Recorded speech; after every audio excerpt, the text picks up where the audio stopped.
dia com vocês, uma bênção. Nossa conversa hoje, no Direto ao Ponto, sem relógio para mim hoje, por favor, é sobre 7 condutas para uma vida cristã saudável. 7 condutas para uma vida cristã saudável. Eu não sei se vocês sabem, eu fiz muito concurso na minha vida. Acho que eu fiz em torno de uns 40 concursos. E é importante, quando você estuda, você sempre procura fazer um mapa mental do que vai acontecer, e tentar especialmente resumir, fazer um resumo, juntar as coisas mais importantes, as milhares de páginas de doutrina, de jurisprudência. Você tenta juntar tudo em poucos parágrafos, num resuminho. E aí, também a gente sempre fica atento, você concurseiro, da atitude daqueles que tiveram êxito, que foram aprovados. Você procura ver o que eles fizeram e tentar reproduzir na medida do possível. O versículo que a gente vai ler hoje é um versículo conhecidíssimo, que ao lado de alguns outros, como João 3,16, Atos 2,8, resumem, trazem muita informação a respeito de um resumo do Evangelho. E esse versículo que a gente vai ver é um versículo que traz a base da vida cristã, que veio das igrejas mais aguerridas, mais intrépidas e mais fecundas da história da humanidade, que é a igreja primitiva. Por ter alcançado tanto sucesso, a igreja primitiva, vale a pena a gente assimilar as condutas e as práticas deles. É um versículo curto, que traz 7 verdades sobre a igreja bem-sucedida e saudável. Está lá em Atos 2,42, famosíssimo. Vai falar o seguinte: e perseveravam na doutrina dos apóstolos, e na comunhão, e no partir do pão, e nas orações.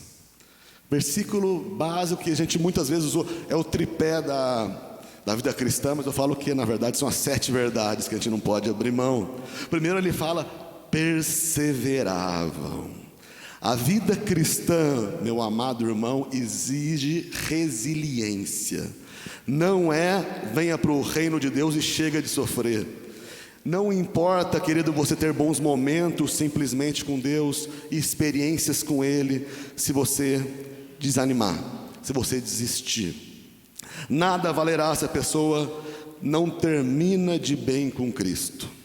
Desistir antes de completar a carreira. Tragédia. A perseverança é necessária quando estamos diante de adversidades, diante de dificuldades, diante de sofrimento. Ninguém precisa, por exemplo, em regra, perseverar num hotel de luxo, onde está tudo legal. Ninguém precisa perseverar. Mas sem dúvida, o cristão vai passar por tribulação e aflição. Mas não existe alternativa válida para abandonar o caminho. Todas as práticas propostas que a gente vai falar agora terão dificuldades para a sua manutenção. O mais fácil é fraquejar, mas não deve ser essa a nossa conduta. Sem perseverança não há vida cristã saudável. E continua o texto falando na doutrina dos apóstolos. A doutrina dos apóstolos são os ensinamentos daqueles que, inspirados pelo Espírito Santo, trouxeram o significado espiritual e prático da vida, da morte, da ressurreição e da ascensão do nosso Senhor. Essa doutrina essencial foi reunida num livro que a gente tem na mão hoje, que chama Bíblia. Portanto, a palavra de Deus nos faz sair do subjetivismo, eu penso isso, e da opinião humana, para saber o que há no coração de Deus. A Bíblia retrata o que está no coração de Deus, porque Jesus fala, o que a boca fala, a palavra de Deus fala, o que o coração está cheio. A Bíblia retrata o que está no coração dele. Não há maturidade cristã sem o efetivo conhecimento da Bíblia. Ela nos instrui, nos orienta, nos restaura. E com a Bíblia a gente é tirado dos ventos de doutrina que vez ou outra aparecem por aí, e também dos achismos, mas coloca no seu lugar a convicção acerca da verdade de Deus. Sem dedicação à palavra de Deus, não há vida cristã saudável. Esqueça, não adianta só vir em culto, você precisa se dedicar à palavra de Deus. E o texto continua: perseveraram na doutrina dos apóstolos e na comunhão. Impossível ter uma vida cristã sadia sozinho. O Evangelho nos convida a um relacionamento com o Criador, mas também o relacionamento com os filhos dele, que somos nós. Somos interdependentes uns dos outros. Ninguém é autossuficiente. Deus não traz individualmente todos os dons para determinada pessoa, mas Ele deu o que falta para você, Ele deu para o seu irmão. O que falta para o seu irmão, Ele deu para você. Deus em casa jamais, é já moda, né? Levará alguém a uma vida plena. A palavra de Deus diz em Provérbios 18:1 que aquele que se isola procura seus próprios interesses e se insurge contra a verdadeira sabedoria.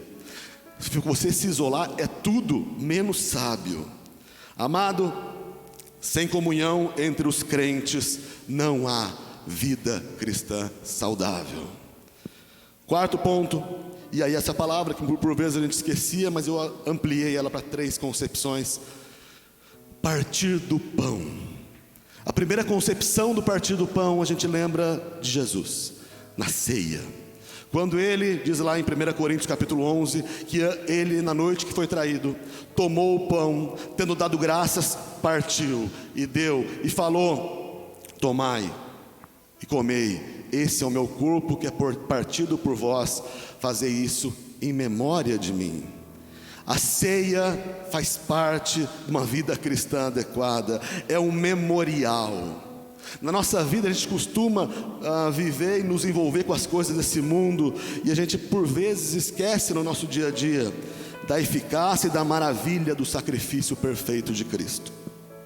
E aí na ceia é uma hora da renovação da aliança com o Senhor e com os seus irmãos. Você reafirma que você está unido de propósito com o que Deus fez na cruz, e você está disposto a viver o reino dele aqui. Não é um ritual, mas um momento espiritual de reafirmar a profundidade da cruz do Senhor. Memorial. Sem a participação frequente no memorial da ceia, como um símbolo que representa a nossa inclusão na morte e ressurreição de Cristo, não há vida cristã saudável. O quinto ponto, partir do pão também ainda. Em Isaías fala, em Isaías 55:2 fala: por que vocês gastam o seu dinheiro com aquilo que não é pão? A palavra nos mostra que o pão é aquilo que é essencial. E a Bíblia, quando nos fala para partir do pão, ela tem a intenção também de falar, nós dividirmos com o outro o nosso pão.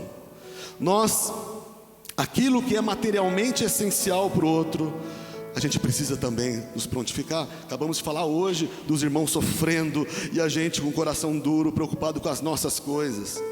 A generosidade também, amado irmão, era a marca da igreja primitiva. Eles vendiam suas propriedades e davam, e não havia necessitados entre eles. A vida cristã deve levar a pessoa a transbordar da preocupação exclusiva consigo mesmo e dividir o que você tem, dividir materialmente com aquele que precisa. Não se resume à obra social, mas revela um coração que se coloca no lugar do outro, sem cuidar, quinto ponto, materialmente dos carentes, em todas as áreas, especialmente material nesse momento. Não há vida cristã normal. Sexto ponto, é o partir do pão ainda. Jesus se identifica como o pão da vida. A terceira noção de dividir o pão é você compartilhar o pão da vida, compartilhar o Senhor Jesus, especialmente com as pessoas que ainda não fazem parte da família de Deus. O evangelismo deve ser parte integrante da vida cristã. E isso dá sentido à nossa manutenção nessa terra, para a gente colaborar com a manutenção e avanço do reino de Deus. Não é poder Não podemos entender que é uma obrigação só de algumas pessoas, só do missionário, só do pastor. Não, é uma obrigação de todos aqueles que fazem parte da salvação do Senhor. Por menos expressão humana que tenham, todos somos responsáveis por dividir o amor de Deus ao mundo caído. É a forma pela qual o pecador destinado ao inferno recebe a graça do Senhor e tem o nome incluído no livro da vida. Aleluia. Eu queria ler 5 minutinhos, Flavião, 5 minutinhos só, 5 minutinhos só, um testemunho que eu achei muito legal sobre a importância de um menino que entendeu o seu chamado. Entendeu o seu chamado, que eu preciso levar a verdade às pessoas. O inferno está de boca aberta para chamar as pessoas, para engolir as pessoas. E esse irmãozinho, eu gostaria de ler com vocês agora, entendeu, deu ouvidos e abraçou. É comigo, eu vou até o final. Diz a história: todos os domingos à tarde, depois do culto da manhã na igreja, o pastor e seu filho de 11 anos saíam pela cidade e entregavam folhetos evangelísticos. Numa tarde de domingo, quando chegou a hora do pastor e seu filho saírem pelas ruas com folhetos, fazia muito frio lá fora e também chovia muito. O menino se agasalhou e disse: "Ok, papai, estou pronto." E seu pai perguntou: "Pronto para quê?" "Pai, está na hora de juntarmos nossos folhetos e sairmos." Seu pai respondeu: "Filho, está muito frio lá fora e também está chovendo muito." O menino olhou para o pai, surpreso, e perguntou: "Mas pai, as pessoas não vão para o inferno até mesmo em dias de chuva?" Seu pai respondeu: "Filho, eu não vou sair nesse frio." Triste, o menino perguntou: "Pai, posso ir, por favor?" Seu pai hesitou por um momento e depois disse: "Filho, você pode ir. Aqui estão os folhetos. Tome cuidado, filho." "Obrigado, pai." E ele saiu no meio daquela chuva. Esse menino de 11 anos caminhou pelas ruas da cidade, de porta em porta, entregando folhetos evangelísticos a todos que via. Depois de caminhar por 2 horas na chuva, ele estava todo molhado, mas faltava o último folheto. Ele parou na esquina e procurou por alguém para entregar o folheto, mas as ruas estavam totalmente desertas. Então ele se virou em direção à primeira casa que viu e caminhou pela calçada até a porta e tocou a campainha. Ele tocou a campainha, mas ninguém respondeu. Ele tocou de novo, mais uma vez. Não houve resposta. Finalmente, ele esperou, mas não houve resposta. Finalmente, ele, soldadinho de 11 anos, se virou para ir embora, mas algo o deteve. Mais uma vez, ele se virou para a porta, tocou a campainha, bateu na porta bem forte. Ele esperou, alguma coisa fazia ficar ali na varanda. Ele tocou de novo e dessa vez a porta se abriu bem devagar. De pé na porta estava uma senhora idosa com um olhar muito triste. Ela perguntou: "O que posso fazer por você, meu filho?" Com olhos radiantes e um sorriso que iluminou o mundo dela, esse pequeno menino disse: "Senhora, me perdoe se eu estou me perturbando, mas só gostaria de dizer que Jesus a ama muito, e eu vim aqui para te entregar esse último folheto que diz tudo sobre Jesus e o seu grande amor." Então ele entregou o último folheto e se virou e foi embora. E ela o disse: "Obrigada, filho, e que Deus te abençoe." Na manhã do domingo seguinte, na igreja, o pastor estava no púlpito. Quando começou, ele perguntou: "Alguém tem um testemunho ou algo para dizer?" Lentamente, na última fila da igreja, uma senhora idosa se pôs de pé. Conforme ela começou a falar, um olhar glorioso transparecia no seu rosto. "Ninguém me conhece", diz ela, "nessa igreja. Eu nunca estive aqui. Vocês sabem, antes do domingo passado, eu não era cristã. Meu marido faleceu há algum tempo, deixando-me totalmente sozinha nesse mundo. No domingo passado, sendo um dia particularmente frio e chuvoso, eu tinha decidido no meu coração que eu chegaria ao fim da linha. Eu não mais tinha esperança ou vontade de viver. Então, eu peguei uma corda, e uma cadeira e subi as escadas para o sótão da minha casa. Eu arrumei a corda numa madeira do telhado, subi na cadeira, coloquei a outra ponta da corda em volta do meu pescoço. De pé, naquela cadeira, tão só e de coração partido, eu estava pronto, a ponto de saltar, quando de repente o toque da campainha me assustou. Eu pensei, vou esperar um minuto e quem quer que seja irá embora. E esperei, mas a campainha parecia tocar cada vez mais alto e era mais insistente. Depois a pessoa que estava tocando também começou a bater bem forte. Eu pensei, quem nesse mundo pode ser? Ninguém toca a campainha da minha casa ou vem me visitar? Eu afrouxei a corda do pescoço e segui em direção à porta, enquanto a campainha soava cada vez mais alto. Quando eu abri a porta e vi quem era, eu mal pude acreditar, pois na minha varanda estava um menino mais radiante e angelical que eu já vi na minha vida. O seu sorriso, eu nunca poderia descrevê-lo a vocês. As palavras que saíam da sua boca fizeram com o meu coração, que estava morto há muito tempo, saltasse para a vida. Quando ele exclamou como voz de querubim: Senhora, eu só vim aqui dizer que Jesus a ama muito. Então ele me entregou esse folheto que eu tenho agora em minhas mãos. Conforme aquele anjinho desaparecia no frio e na chuva, eu fechei a porta e atenciosamente li cada palavra desse folheto. Então eu subi para o sótão para pegar a minha corda e a cadeira. Eu não iria precisar mais delas. Vocês veem, eu agora sou uma filha feliz do rei. Já que o endereço da igreja estava no verso desse folheto, eu vim aqui pessoalmente para dizer obrigado ao anjinho do Senhor, que no momento certo livrou a minha alma da eternidade no inferno. Queridos, mesma coisa conosco. O menino abraçou o seu chamado.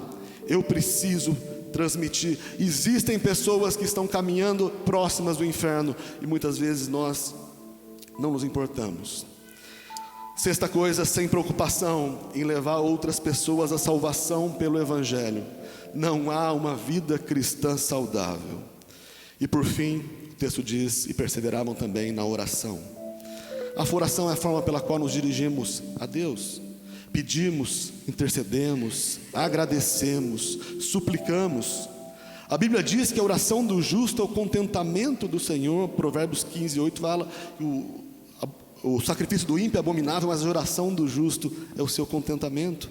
A oração que precisamos implementar na nossa vida, além de momentos no nosso quarto, como o Senhor Jesus nos ensina, ou numa reunião de oração, nós precisamos trazer o Senhor ao longo de todo o dia da nossa vida, através de breves orações. Senhor, me ajuda a levantar esse peso. Senhor, me ajuda a fazer essa comida. Senhor, me ajuda a fazer esse trabalho. Traz o Senhor para a sua vida em todas as áreas, e você vai ver a sua vida cotidiana tomando um outro patamar. Amados, sem uma vida de oração não há vida cristã saudável. Que possamos focar, queridos, nesse resuminho de Atos 2:42 e ter essas práticas todas que falamos todos os dias da nossa vida, para que no grande dia, muito melhor do que ser aprovado num concurso, nós seremos aprovados quando chegarmos face a face com o nosso Deus, sabendo que valeu a pena todo o sacrifício dele, e que nós e as pessoas que amamos pelo Evangelho da nossa vida também estão salvas para a glória de Deus. Amém.